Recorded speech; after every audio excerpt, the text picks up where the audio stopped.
Okay, so welcome to part 29, I think. Anyways, today we're gonna be doing pathfinding service. So you can make AI that can move, like it can dodge walls and stuff. So let's get started. So first, sorry about that. You wanna go to plugins, and you just need a character. To get a character, I'm gonna be using Already Pro's load character plugin. So you just simply load in a name there and you can spawn yourself in. Or you can go to the toolbox and just make sure he has a humanoid and a humanoid root part. It should have something like this. You can ignore the accessories, but it should look like something like this. So I'm gonna make a script inside of here for easier access of the parts. I'm gonna name it pathfinding. So first I'm gonna get the pathfinding service. I'm just gonna name it PFS, which is short for it, equals game get service pathfinding service. And I'm also gonna get some variables like local humanoid equals script.parent.humanoid, and the humanoid root part, which I'll name root, equals script.parent.humanoid root part. And I also make an end part, so we actually have somewhere to move. Model part. Okay, I'm gonna change this size to 1. I'm also gonna anchor it. I'm gonna make it glow, and I'll try to make it as bright as possible, something like this. I'll do it like one stud off the ground, and I'll put it like here first. So let me actually make a wall as well. So scale like this. I'll go here and disable. Oh, they're already disabled. I'll name this end parts. Okay, and just scale this something like this. Let me make it a little bit prettier by making it like brick, if I can find it. There we go. Okay, and I'm actually gonna disable shadows on here so we can see better. Okay, so I did anchor it. I did not. Okay, good. So local end part equals game. I'm just do workspace straight away. Wait for child end part. Okay, so now we can get into the actual pathfinding scripting. So first we want to make a path. So to make a path, you just do local your variable name equals pfs create path. So there's also agent parameters. We'll talk about those later. But anyways, so we're just creating a path. It's like if we did this, we're just creating a table. It's just kind of setting the data type to a path. This is how I imagine it. But so we're creating a path. This just holds some random data and stuff about the values of like climbing and stuff. We'll talk about that later. So now we actually need to compute the path, because right now it doesn't know where to go. So we need to compute the waypoints. To do that, we do path compute async. It doesn't show up here, I'm not sure why. And now the starting location. So root.position. You need 2 vector trees in the parameters here. And then endPart.position. So this is actually gonna compute the waypoints. To get those waypoints, we wanna make another variable, and we wanna do path get waypoints. Make sure it's spelled right. Okay, so now we have our path and we have our waypoints.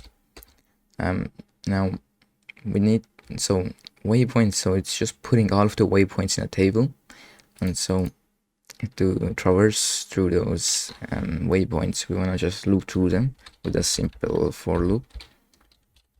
I could do I pairs, but I'll just do pairs waypoints. Okay, so obviously the V is gonna be the waypoint, the I is gonna be the index of the waypoint. So I'll do first. I'll just do what was it? I'll do humanoid. Now the humanoid has a function called move to. It basically moves to a vector tree that you give it, or you can give it a part as well. I'm pretty sure. It seems so, yeah.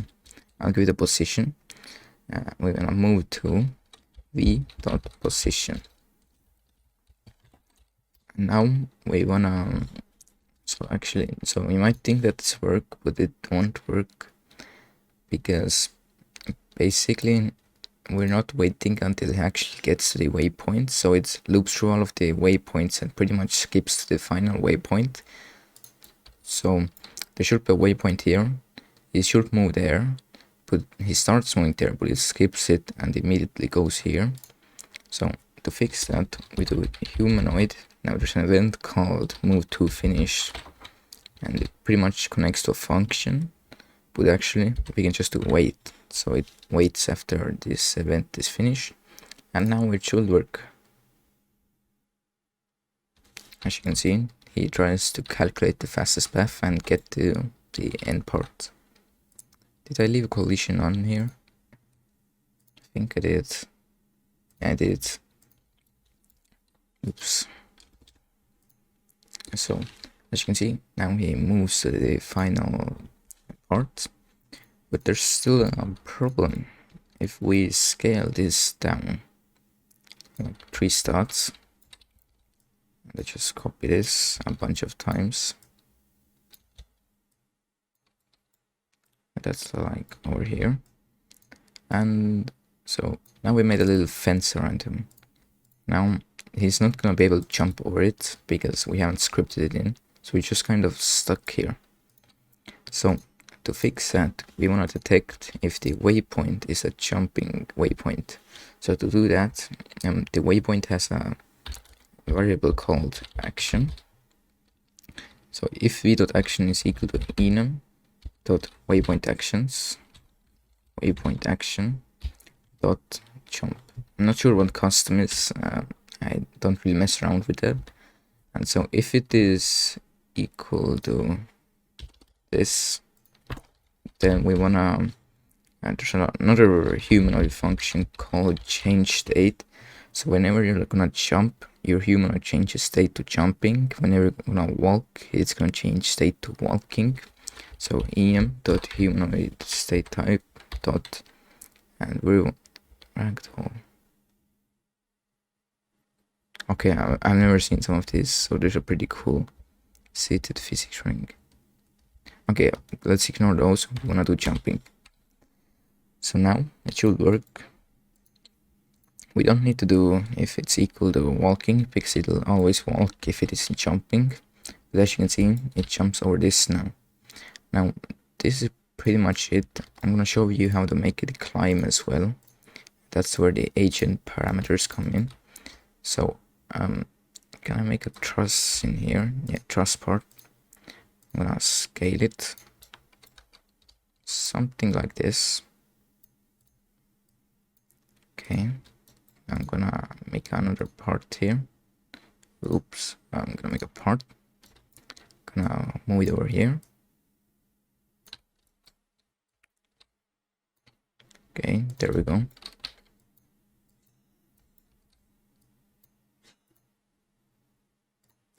Okay, move this here. So I'm gonna wait, no, what was the part called? Not this one, this one. Okay, make sure these are anchored. So now it's actually not gonna be sure on what to do. It just run into a wall, or it won't move at all. So to add climbing, we don't detect the action because there's not such action, and there is action like that, but we can't like really do it like this. So to add climbing, we need to use agent parameters. So we can do so it needs a table at first, and then agent can climb, I think it was called, equals true. We can also add a cost to this, so cost, it requires a table, or is it cost s? So I actually have the original post when they added climbing. So yeah, I literally just learned about this like a couple of minutes ago. But yeah, so agent can climb equals true, and then there's cost s, and then climb. I'll just set it to 2 like they did. So he'd rather walk than climb, but if it's shorter to walk, then he'll still walk. So if I do run, we should see him climb. So as you can see, he jumps over this, and he climbs up. He goes here and gets to the end part. That's pretty sick. And also make him do like jumps and stuff. Do like, I'm not sure. I don't really play a lot of hobbies. I don't know what's like a reasonable jump. Okay. Okay, let's make the final one a little bit of a longer jump. Okay, let's see if he can do this. Okay, he's going there. He's climbing up. Okay. Jump. Whoa. Okay. Unexpected, but I can't really fix that. It seems just like a Roblox bug. Yeah, I'll just delete these parts and then just move these here. Can you do this, buddy? Come on, you can do this. It's just one jump. Don't fly in the air. There we go. So yeah, as you can see, it can do stuff like this. So yeah, you can make like a maze solving bot really easily. Don't even need to add jumping. So we can also like print was it path dot status. So it prints if it successfully made a path. So path status to success. I think it should not be a success if I just do something like this. No path. So yeah, it didn't generate a path. So let me scale it down, and I'll show you how to do something cool. Basically, we're just gonna make the waypoints so we can visually see them. So if I do like local part equals instance dot new, can I do like a sphere? I can't. I swear to God there was a way to change it to a sphere. Or maybe not, I don't know. Oh, shape, okay. I'll put it inside workspace. So part.shape equals enum.shape, I guess. Add shape, no, I need like part shape, part type dot ball. Okay, there we go.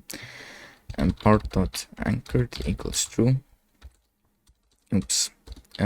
Part dot material equals enum dot material dot neon. Part dot color equals precolor dot new. Is there like a baby blue color? I guess we can do like teal. Okay, teal. Okay, so we have our material, color, anchored, shape. We just need a part dot size equals vector3 dot new 111, and finally the position, which can be part dot position equals. So I'm gonna do vector3 dot new wave or v dot position dot x, v dot position dot y, and I'll add like 3, and then v dot position dot see. Obviously, you can just set the value the v dot position, but I wanted to like hover over it, so this should work. Got brick color. Oh, it makes it's a color triangle to brick color, and I think I actually have to even move it up here. This should work. Oh no, I forgot to change collision for them. I'll just change the collision first, so part dot can collide equals false. So as you can see actually like the path it takes. I mean, this is pretty cool. I really like it, the way that it works. It's just hella cool in my opinion.